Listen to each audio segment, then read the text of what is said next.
Assalamualaikum warahmatullahi wabarakatuh. Kami dari kelompok 3 akan mempresentasikan tentang tunalaras.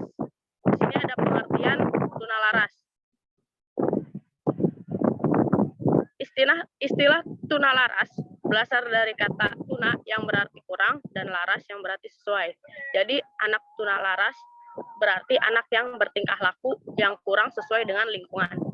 Dan perilakunya sering bertentangan dengan norma yang terdapat di dalam masyarakat tempat dia berada. Dalam Peraturan Pemerintah Nomor 72 Tahun 1991 disebut bahwa tunalaras adalah gangguan atau hambatan atau kelainan tingkah laku sehingga kurang dapat menyesuaikan diri dengan baik terhadap lingkungan keluarga, lingkungan sekolah, dan lingkungan masyarakat. Sementara itu, masyarakat lebih mengenal dengan istilah anak nakal, seperti halnya istilah definisi mengenai tunalaras juga beraneka ragam. Berbagai definisi diadaptasi oleh Lines dan Lewis pada tahun 1988 adalah sebagai berikut. Yang pertama, ketidakmampuan belajar dan tidak dapat diaktifkan dengan faktor kecerdasan. Yang kedua, ketidakmampuan menjalin hubungan. Ketiga, bertingkah laku yang tidak pantas. Keempat, perasaan tertekan atau tidak bahagia. Kelima, cenderung menunjukkan gejala-gejala fisik seperti takut. Sekian pengertian tunalaras. Selanjutnya dikembalikan kepada moderator. Oke, selanjutnya yaitu faktor penyebab anak tunalaras. Di sini ada 4 faktor. Yang pertama dari faktor biologi. Perilaku dan emosi seseorang itu dapat dipengaruhi oleh beberapa faktor dalam diri sendiri. Faktor tersebut yaitu keturunan atau genetik, neurologis, faktor biokimia atau kombinasi dari faktor-faktor tersebut. Yang kedua yaitu dari faktor sekolah. Ada beberapa anak yang mengalami gangguan emosi dan perilaku ketika mereka mulai bersekolah. Pengalaman ini di sekolah itu mempunyai kesan dan arti penting bagi anak-anak. Yang kedua yaitu faktor keluarga. Assalamualaikum, Mama. Faktor dari keluarga ini yang dimaksud adalah adanya patologis hubungan dalam keluarga. Menurut Trianto Pristiwaluyo tahun 2005, tanpa disadari hubungan dalam keluarga yang sifatnya intraksional atau transaksional itu sering menjadi penyebab utama permasalahan emosi dan perilaku pada anak. Pengaruh dan peraturan, disiplin, dan kepribadian yang dicontohkan atau yang ditanamkan dari orang tua itu sangat mempengaruhi perkembangan emosi dari perilaku anak. Yang keempat yaitu faktor budaya.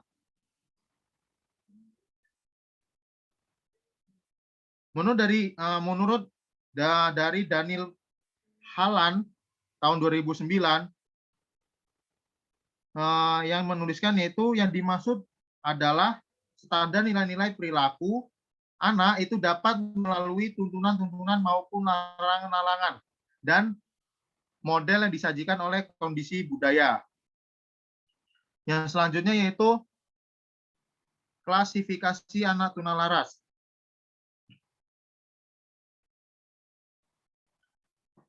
Secara garis besar, anak tunalaras dapat diklasifikasikan menjadi anak yang mengalami kesukaran dalam menyesuaikan diri dengan lingkungan sosial dan anak yang mengalami gangguan emosi. Menurut William MC tahun 1975 itu mengemukakan kedua klasifikasinya tersebut antara lain yaitu 1, anak yang mengalami kesulitan dalam menyesuaikan diri dengan lingkungan sosial. Yang kedua yaitu anak yang mengalami gangguan emosi.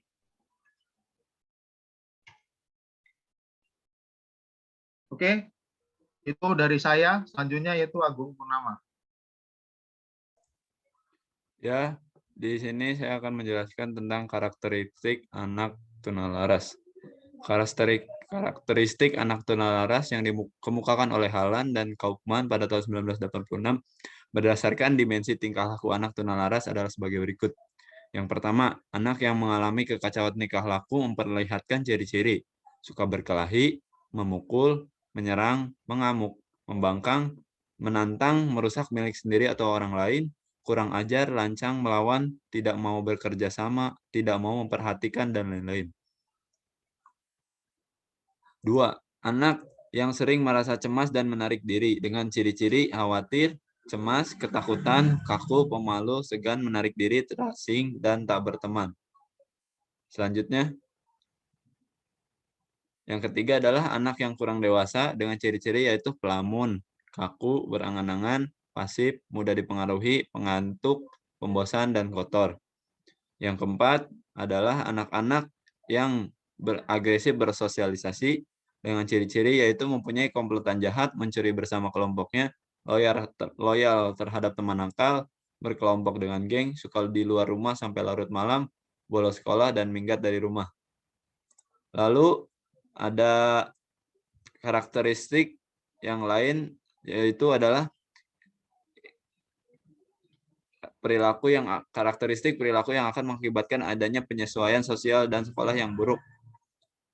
Yang pertama adalah pencapaian hasil belajar yang jauh di bawah rata-rata, seringkali dikirim kepada kepala sekolah, seringkali tidak naik kelas, membolos, dan seringkali bertengkar dengan temannya.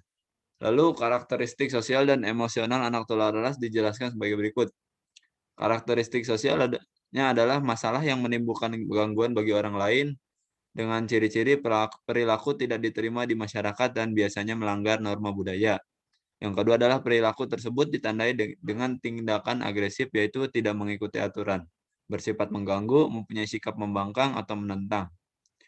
Yang kedua adalah karakteristik emosional. Adanya hal-hal yang menimbulkan penderitaan bagi anak seperti tekanan batin dan rasa cemas. Adanya rasa gelisah, rasa malu, rendah diri, ketakutan, dan sangat sensitif atau perasa. Yang ketiga adalah karakter fisik. Kesehatan anak tunalaras ditandai dengan adanya gangguan makan, gangguan tidur, dan gangguan gerakan. Seringkali anak merasakan ada sesuatu yang tidak beres pada jasmaninya. Ia mudah mendapat kecelakaan, merasa cemas terhadap kesehatannya, merasa seolah-olah sakit, kelainan yang lain berwujud kelainan fisik seperti gagap, buang air tidak terkendali, sering mengompol, dan jorok. Sekian presentasi dari saya dan kelompok saya. Mohon maaf bila ada kesalahan. Wassalamualaikum warahmatullahi wabarakatuh.